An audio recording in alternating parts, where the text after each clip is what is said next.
baclofen, pregula, lyrica, gabapentin, neurontin. Sometimes surgical management, where you can go in and do some decompressions of the vasculars. The biggest thing with cranial nerve 5, how are we assessing that?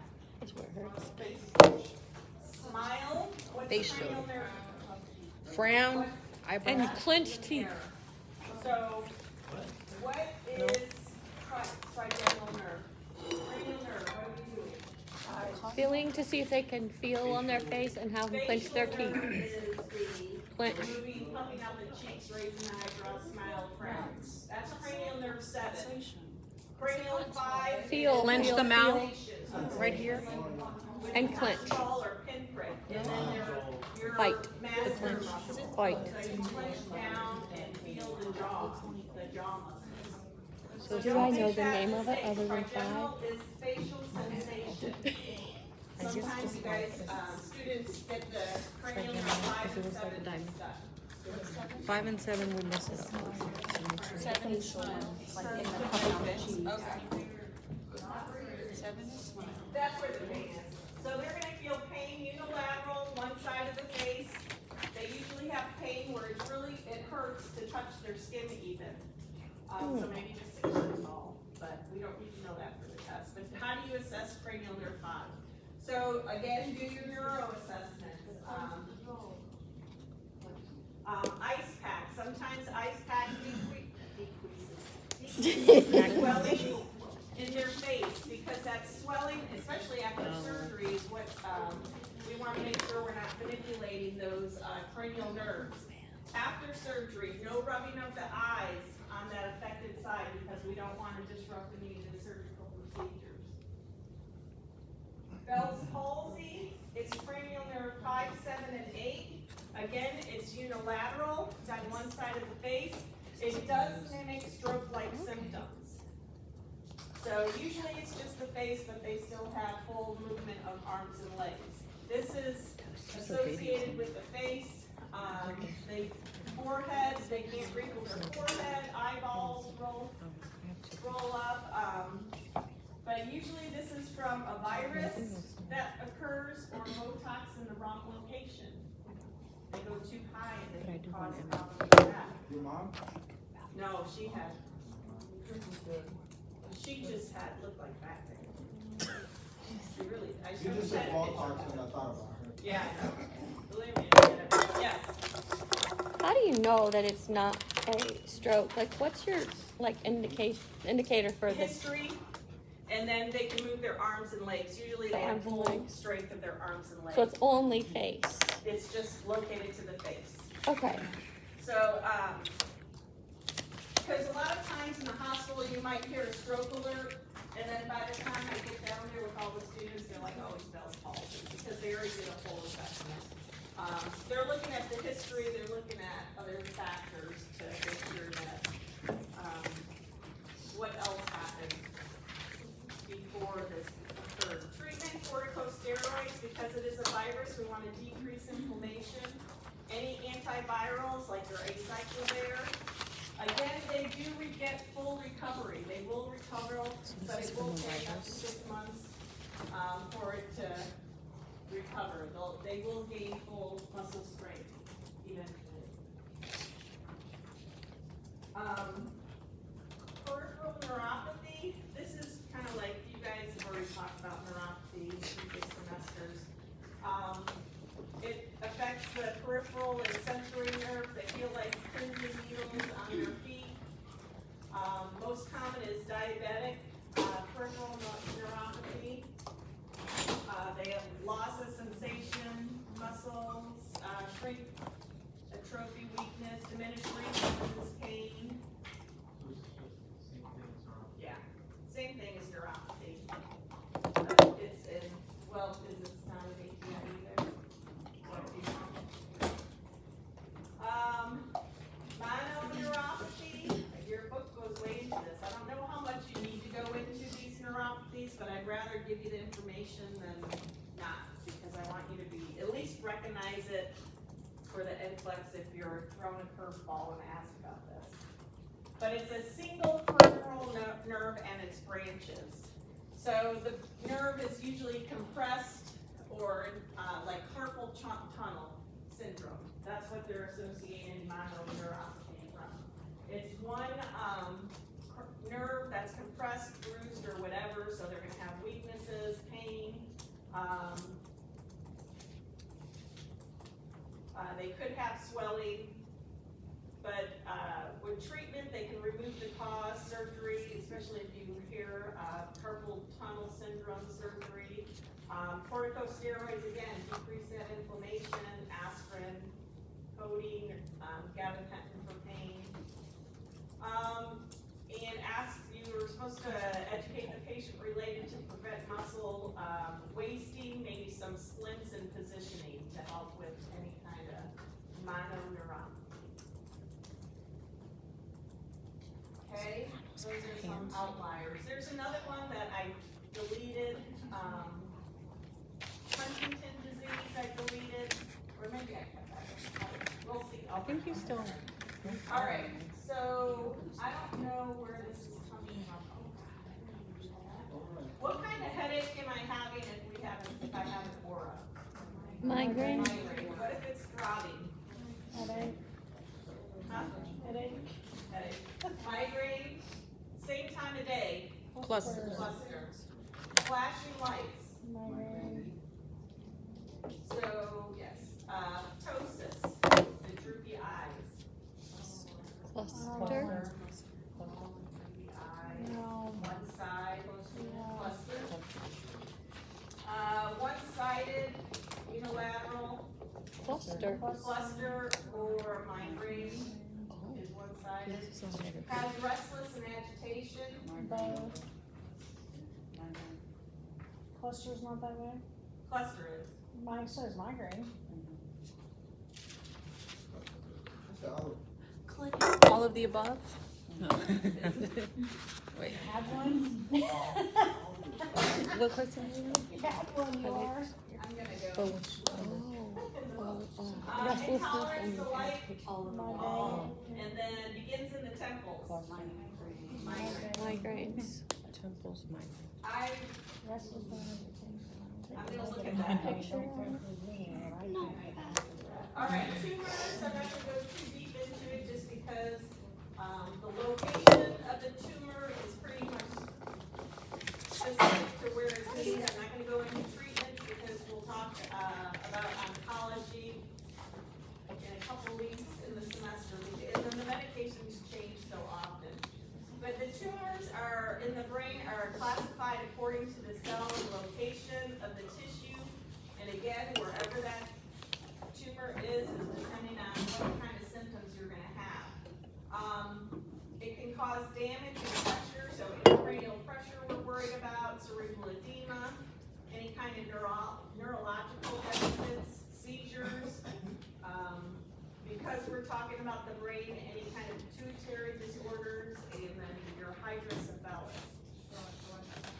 Yeah. Benign tumors, of course, those are favorable outcomes because they're not cancerous. Malignant is usually, they metastasize, they're more aggressive. Most of the time, they're coming from a different, like breast, lung cancer, or something like that. So the first tumor is gliomas. This is within the brain tissue itself, the intracerebral area. Meningiomas, go figure, is in the meninges.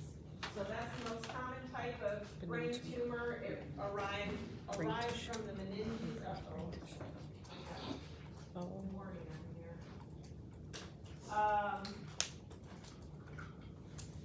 The thing that with meningiomas is it tends to reoccur because, as you can imagine, your meninges are all throughout your brain and your spinal cord, so it's kind of hard to remove it all. So that would be an issue, and we're worried about intracranial pressure. The other,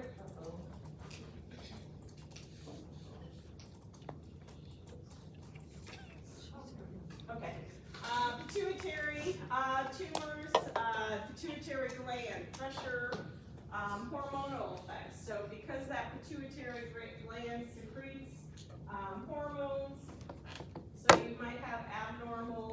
visual and hormonal effects like body hair, diabetes insipidus, infertility, headache, acoustic tumors, cranial nerve 8, it's by the ears. So the sheath of the Schwann cells. So if you have an acoustic tumor, what cranial nerve will you be assessing? Hearing And imbalance. how are you gonna assess it? So start just kind of looking at all that, see how they connect to each other. The survival rate for, Whisper, I don't whimper, and know, rhintus. well, your book hasn't changed, but the survival rate is 2 years. Usually palliative care, you can do chemo, you can do surgery depending on where it's at. And then when it comes She into the didn't say it, but it's surgery, whisper, whimper, that's and when rhintus. our Or tentorial cranial and nerve. supratentorial care comes in. So don't, if you have a question on brain tumors, don't rush in and go into it that much. But think about where that brain tumor is, where it's above the spinal cord, and it can help you with how to care for that patient afterwards. Medication therapy, you can do opioids, your Tylenol, your corticosteroids to reduce cerebral edema, your dexamethasone is an example, anticonvulsants because of the seizures risk, so you'll have Dilantin, a protein pump inhibitor, your protonics, it's usually given for preventative measures to decrease gastric secretions, nausea, and then chemotherapy. We'll get into brachytherapy and radioactive therapy later in the semester, so don't worry about it for this test. We're like towards the end. Spinal cord tumors, those are tumors in the spinal cord. Depending on the location will be your symptoms that you're having. Primary is in the epidural vessels. Then in primary, intramedullary, and extramedullary really are just the locations of where the tumor is in the spinal cord. Assessment findings, like I said, depends on the location and growth. Most common, they're gonna have pain. They're probably gonna have neurological problems in the lower extremities, mobility, sensation, loss of bowel and bladder control. Interventions is surgical. Non-surgical is chemo's and radiation.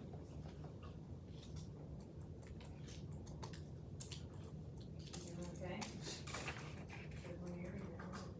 We're getting there. Thank God. Parkinson's. So Parkinson's, I talked about yesterday, is dopamine. So we need dopamine to have those smooth muscle movements, coordination. And with Parkinson's disease, it actually degrades or I don't know how I want to say that. Kills, I can't think of it anymore.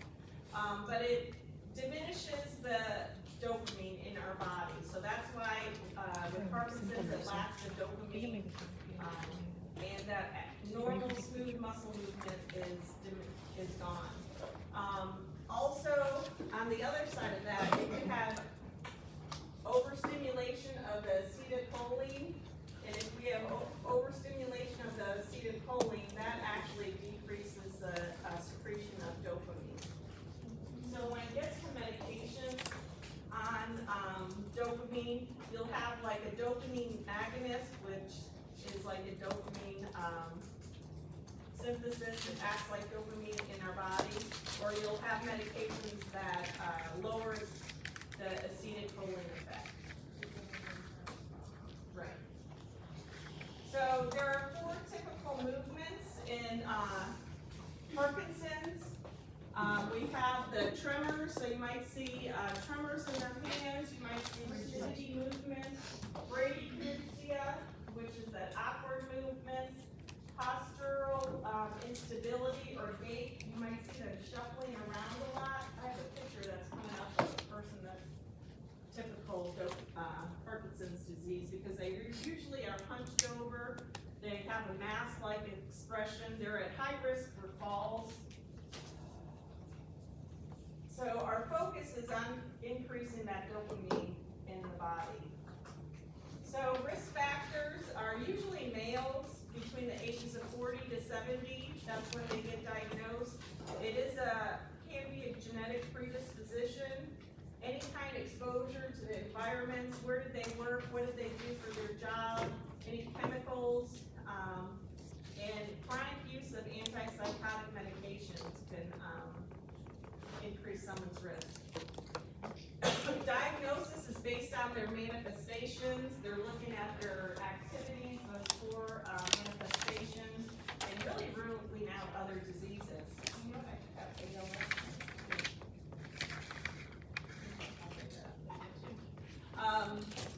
So that's the one thing I stress is with neuro, because there's so many chronic neurological problems that they all have weaknesses. And when it gets to sometimes it takes up to a year to get a final diagnosis. And it's really just kind of ruling out other diagnoses to get to what the actual problem is. So it does take a long time. I had a friend and he died of ALS last year.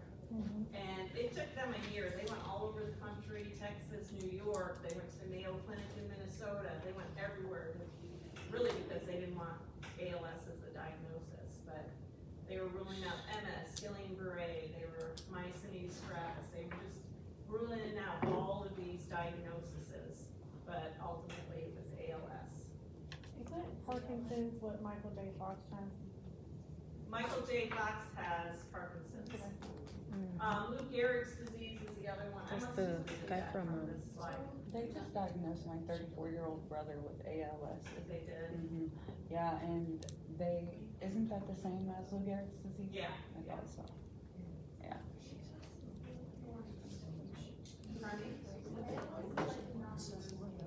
Right. And it all is just progressive muscle weaknesses until it affects the respiratory system. And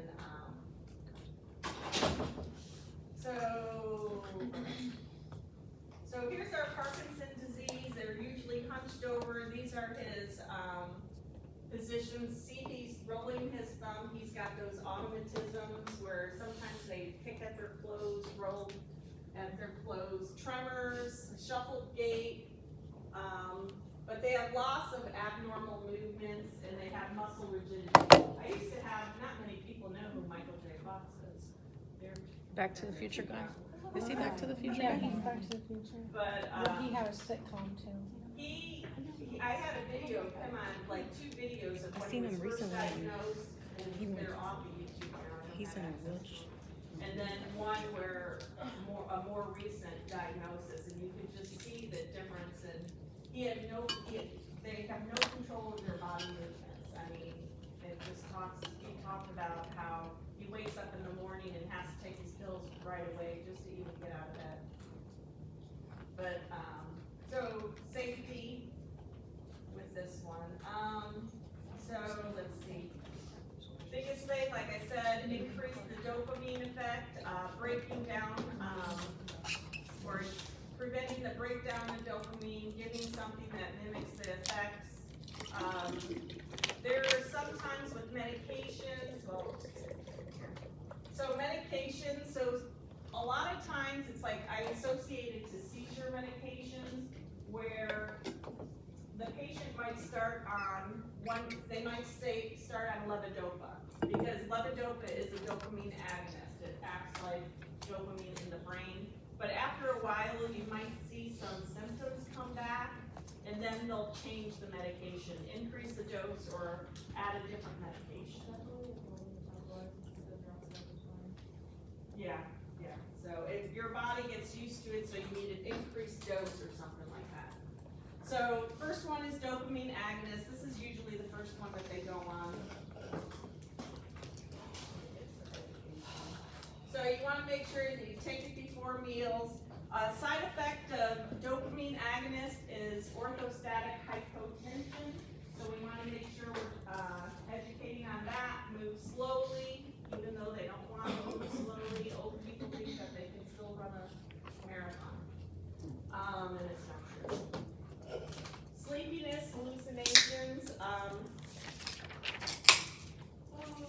and the one that I don't have on here is they also oral care, on this one also.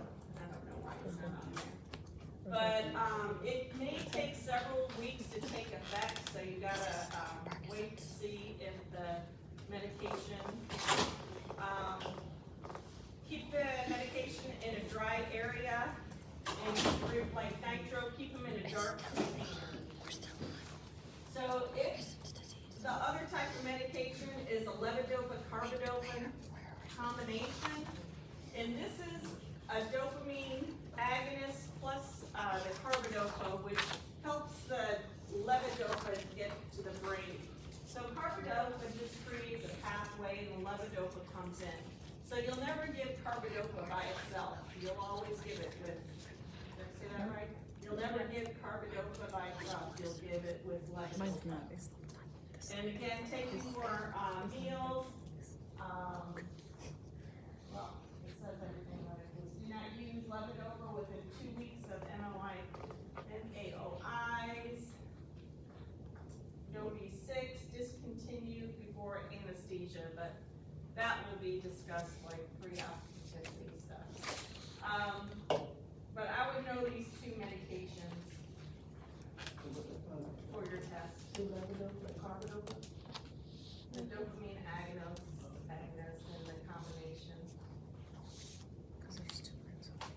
I see Requip and levodopa really in the hospital the most. The other ones, we're looking at it's inhibiting that anticholinergic activity. There's some indications where you can have dark urine. MAOI inhibitors, it slows down the dopamine or the destruction of the dopamine. I'm trying to think, dopamine receptors. It promotes the release of dopamine, antiviral. They say sometimes that can work. There's really no indication of or pathway and how it works. In anticholinergics medication, they say not to give that to the older generation just because it can cause confusion in urinary retention, constipation, and all that.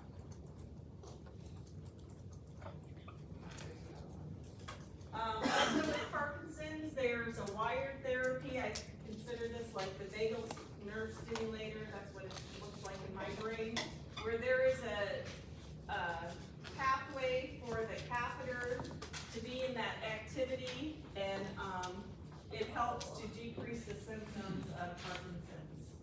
Is that basically like the DNS for Parkinson's? Pardon me? Is that type of, like, pacemaker? Yeah, but it's a continuous. It's not like where you wave the bracelet for a seizure. It's a continuous stimulation to release the dopamine. Okay, so it's like, Yeah. So, other surgical areas, you can do a thalamectomy to help that decreases because the I'm trying bonus to think. decreases What did I the, say? Yeah. how do I wanna say this? Yes. The thalamus decreases dopamine, but by removing that, it increases dopamine within the brain. So this is when, if medications aren't working, you'll go into the surgical area. Complications of Parkinson's, worry about aspiration because they'll have weaknesses. Make sure that they're sitting upright when they eat. And then the altered cognition, that usually happens in later stages with dementia and memory deficits. Big thing, risk for falls, have them slow down, encourage independence, keep the mobility of like snapping, buttoning their clothes or zippers, administer the medications at the prescribed time, monitor their swallowing, make sure that they're not aspirating, occupational therapy, mobility, Communication, I'm trying to think of anything that sounds crazy, that's out of the ordinary. Safety, environment, no rugs, no electric, or no sharp razors, use electric razors, you don't want them cutting their throat. Oh, I do have ALS, okay. ALS, we have Lou Gehrig's disease. This is an adult onset where the upper and lower motor neurons, there's progressive muscle wasting and weaknesses. It does eventually lead to paralysis. So usually it can start with muscle twitching and cramping. It can start in the feet or in the hands, but it has that ascending paralysis, kind of like Guillain-Barré. Diagnosis is really, like I said, ruling out other causes. We want to rule out other neuro causes for this one. This medication is given in the early stages, hoping that it will decrease the symptoms progression. But a side effect of that is liver toxicity. So our primary problems is one, safety in the early stages. We want to protect them from falling or having any mobility issues. Later stages, aspiration. There are some because eventually they're going to lose the reflex muscles, your cough reflex and your swallowing reflex, so they might increase drooling. You want to protect their airway. You can do radiation type procedures or different procedures to decrease your salivation to increase the fluids buildup. And then we get into delirium and dementia. I know. Here we go again. Did you guys do this in one? Kind of delirium maybe. So the NCLEX is really, I've seen this increase more and more in the last year, especially with delirium. So the big thing, this slide, I like this slide because it gives you ideas about the differences between delirium and dementia. Delirium is an abrupt onset, like it's gonna happen fast, where dementia is a chronic problem. It progressively gets worse. Duration, hour to weeks, everyone, their attention is impaired. Alertness, that's another thing. It's usually the dementia patient is alert, but the delirium one is not. The behavior can be agitated, and then dementia, they can be agitated if they are provoked. Not that they're provoked, but they can get easily agitated and go through. But this is a good description of both of them. So delirium is usually inappropriate, exaggerated, emotional episodes, laughing, crying. It's just not appropriate. They're talking about doing, they are doing delirium assessments when someone's on a ventilator because they're at high risk of being prone to delirium because of just being on a ventilator. Their sleep and days and nights get mixed up. Medications, hallucinations, delusions, all that comes into play. But when we get into dementia, they're now starting to break it down into different types of dementias where it's vascular, where the vascular is, as it says, it's, or vascular, blood vessel changes. So the disruption of blood flow to the brain, whether it's blood clot, stroke, or whatever. Lewy body dementia is where those deposits of protein, and that's when we're getting into the Alzheimer's sector of the Lewy body dementia. Frontal lobe dementia is obviously, or frontal temporal lobe, or I say lobe. Dementia, it's usually rare. There are increase in proteins specific to that dementia is that TPD43. I Googled that because I was like, what is that? I don't know what that is. I couldn't find it fast enough, I'll say. So, you know. just, if you recognize that, if you get an NCLEX question, I bet your NCLEX will be on Lewy body dementia if you get one. But it still affects their personality, ability to learn new information. It impairs their language, judgment, and behavior. Their functionability, like body-wise, usually declines later in life. They might be fully mobile, but their brain is not there. They're not thinking accurately. So it does progress and it gets worse over time. You might just see memory losses at first, and then you'll see changes in judgment, problem solving, confusion, getting lost. That's kind of a hallmark, not hallmark, but you'll see someone get lost. A parent, they're in the neighborhood, but they don't know how to get home. So that's kind of a warning sign. Handling money is not probably the smartest. Hallucinations, delusions, paranoia, they begin wandering around. Laboratory results and diagnosis is really ruling out any kind of dementia-like manifestations. You're looking at all those different electrolytes, hemoglobin, hematocrit, extensive neurological testing, mental health, problem solving. My grandmother had Alzheimer's, so I am now in a study, and they call me every 3 years to do like an hour assessment. It's in Chicago. I'm supposed to have an MRI, but I haven't gone. Probably should. But I'm just like, so how'd I do? Compared to 3 years ago, what's my brain doing? But they say, my dad was really paranoid about having Alzheimer's, but they say just practice, keep your mind going every day.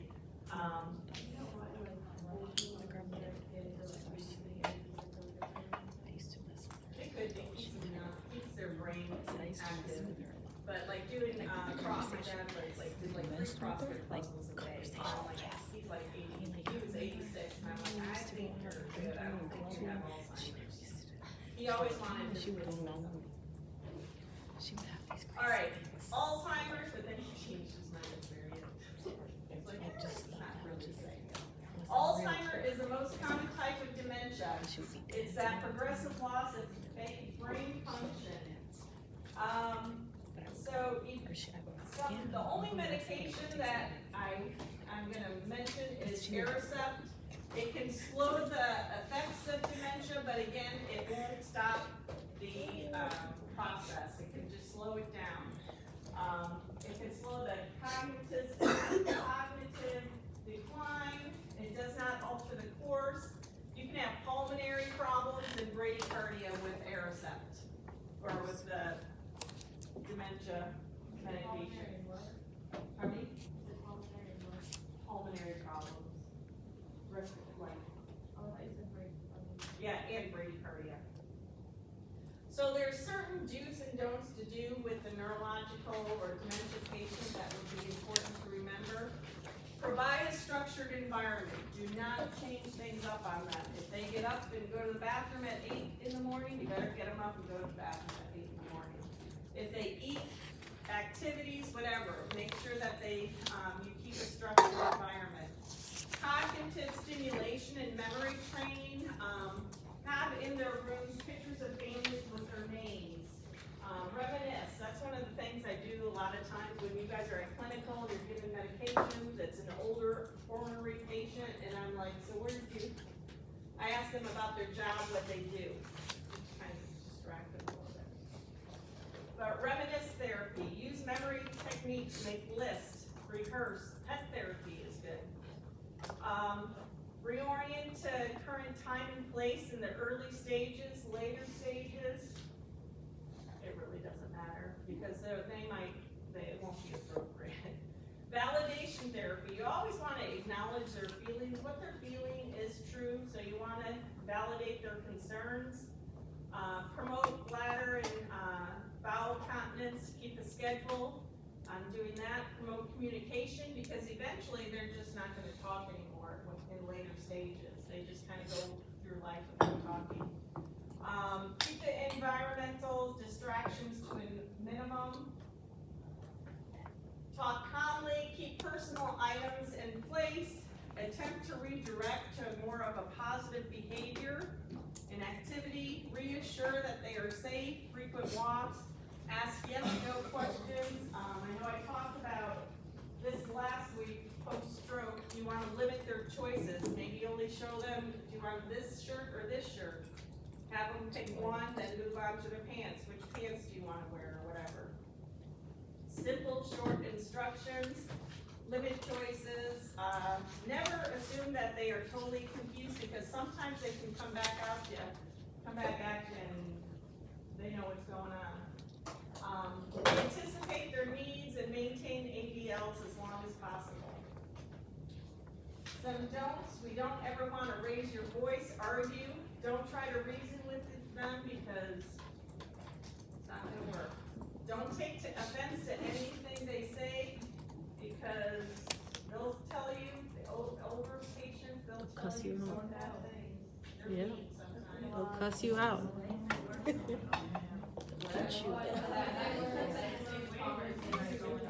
Yeah, they'll say that, that's, yeah, that's Listen, not. I don't even know them. Kids Don't really try and don't over-explain understand things to too. them because they're just not gonna comprehend it. Don't overstimulate with the TV and radio. I used to think like turn the TV on, that would distract them. That just is not the answer. That's not the way to go.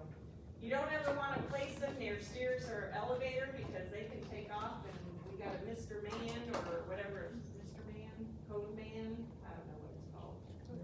On our hands because they might, escape. Don't change rooms, remember they want a structured environment, don't change rooms, because it can increase their confusion. And then never restrain them, because that would make things bad. Traumatic relocation syndrome is, a thing. They say that, I know with my grandma, I remember, my dad saying that they brought her to a nursing home, and it was not a good day. She like flipped out, they tried to put her in a nursing home, and she was not having any part of it. But, so she was sent home, and they got her to live with her 24 hours, and, she didn't go into the nursing home, but they say if you're gonna introduce a nursing home, introduce it early, when they're, so they can kinda get used to the idea, or just be familiar with the place. They might not understand it's a nursing home, but they're familiar with the area. Take trips, yeah.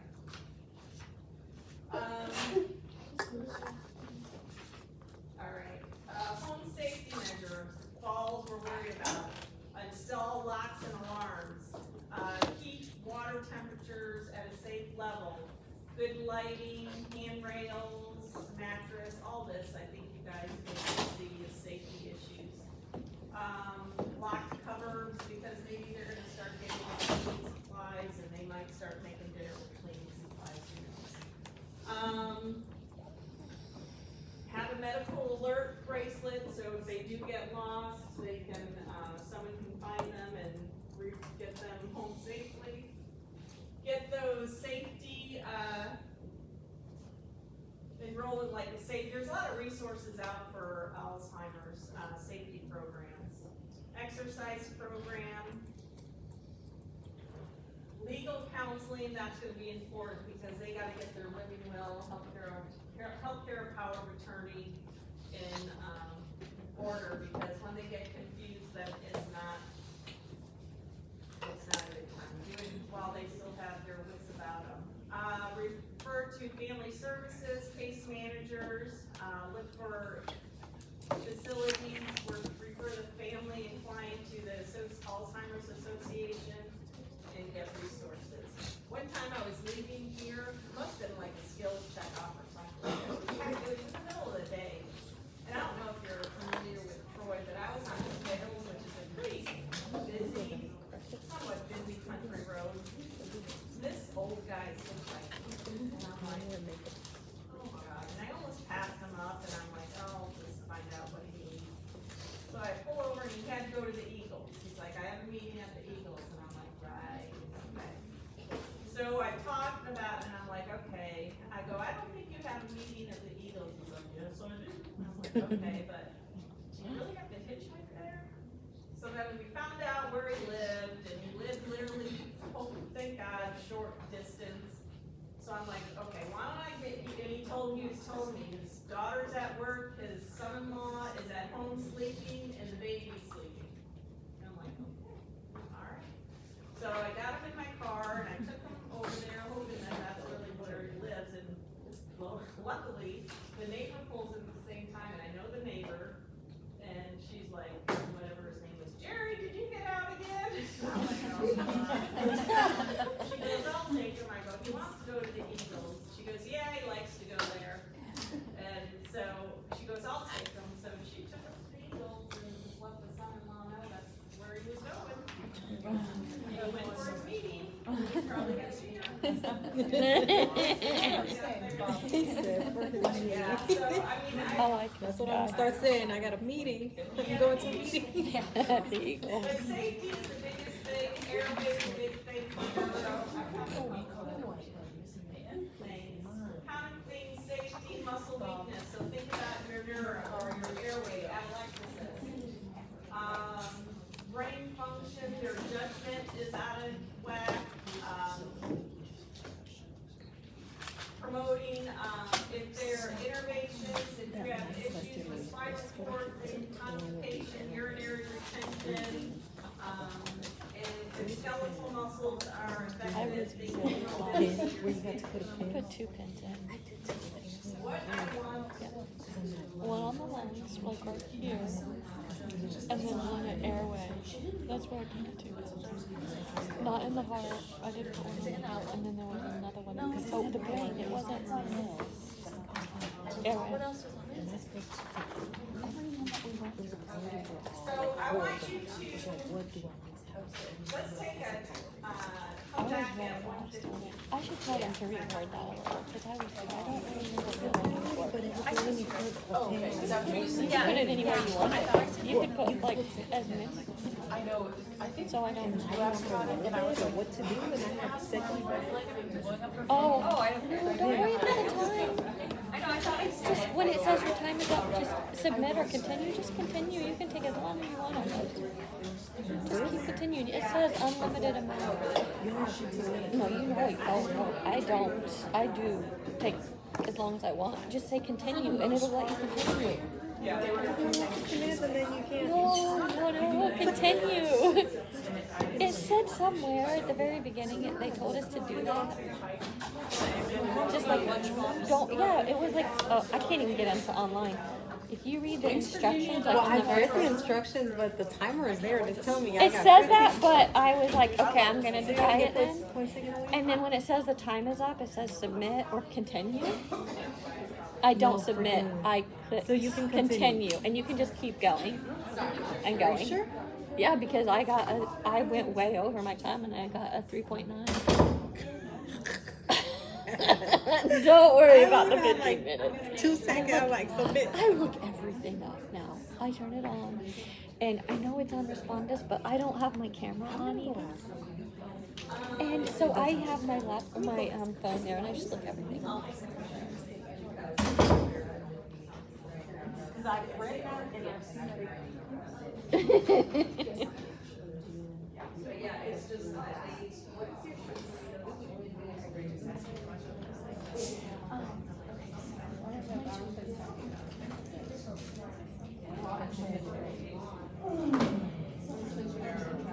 that handout is like,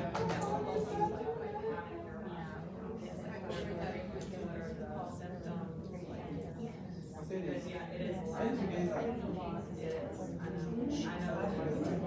Anything to make it easier. But it's easy. I literally ordered it on Sunday, so it was delivered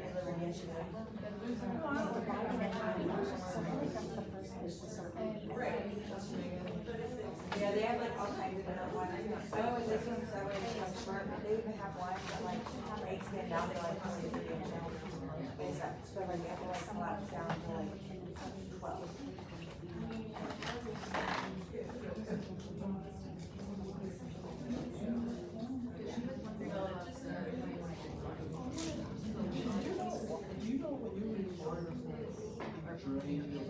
That's right. Yes.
Match what they were. Like they gave you the 4 stages and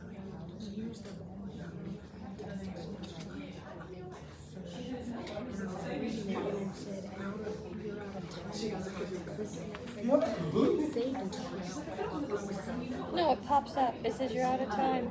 Submit or continue. Just push continue. Don't submit it. When it gets you. I heard you. I'm trying to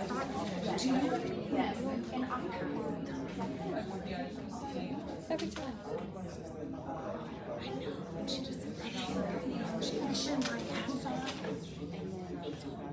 I had like 2 seconds and I just hit submit. Me too. I thought I read that you were allowed to do that at the beginning. No, she just said, but it's worded like a certain way in there. When you go in, it says that it's unlimited time. But you only have 15 or 16 minutes or something. That's what I read. So I was confused when I first started.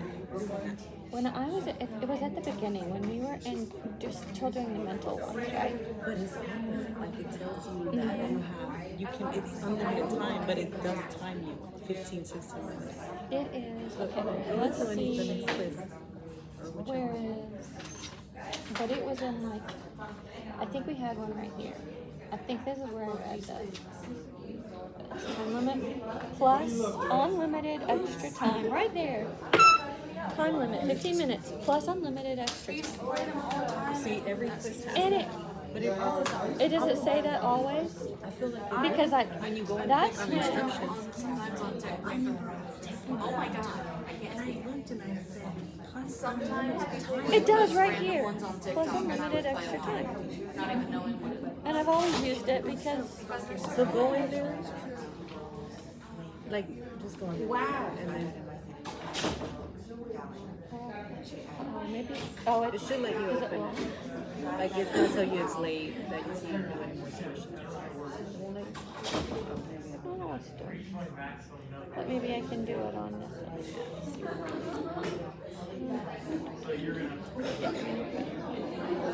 Oh, content isn't available. It's still live. This is the assignment. Let me read it. The assignment may only be completed one time. The assignment is open 12 at 2 p.m. Unlimited extra time. Why does it have time unlimited plus unlimited? 16 minutes. Because that's contraindicated. Isn't that contraindicated? Plus, it is. But don't, don't begin, I guess, because just click continue And what next did I time. get? Let's see. I mean, I would get them too. You can pay in the library. Yeah, you can pay in the library. There used to be like a way that you could log in, like create an account with Paperclip, and just be able to pay on that. But I didn't know I used I go over all the time. You just click continue, right? Yeah, I just like Because it says plus unlimited extra time. Yeah. Yeah, you have unlimited extra time. And you get $10 every semester. 16 minutes. And then Yes. Yes, it's really weird how they have that. I don't know. Yeah. I guess it's because like they're wanting you to get used to completing it in that 16 minutes. But this is pre-class, so you might not know everything. But okay, you can have some extra time. Anyway, time to do cookies. Because I was like, I had like I'm gonna rock this a shit. few seconds yesterday left on my last question. And I put a pin on the one on the first and the second one. I think it was only one. But I got a 3.7, but I need every single point, because I have like a 78 total. Yeah, I know how that feels. I have an 80 right now. I just went back up to an 80. It's been Kahoot!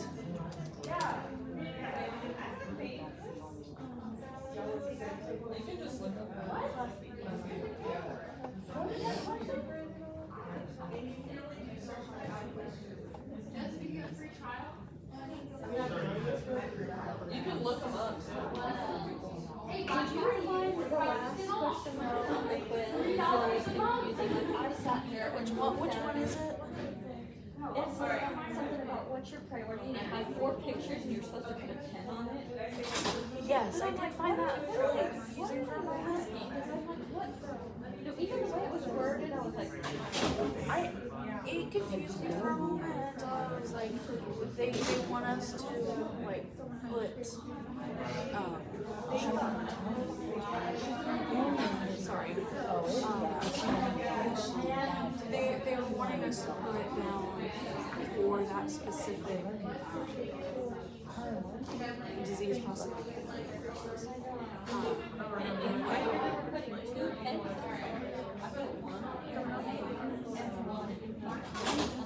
I put one.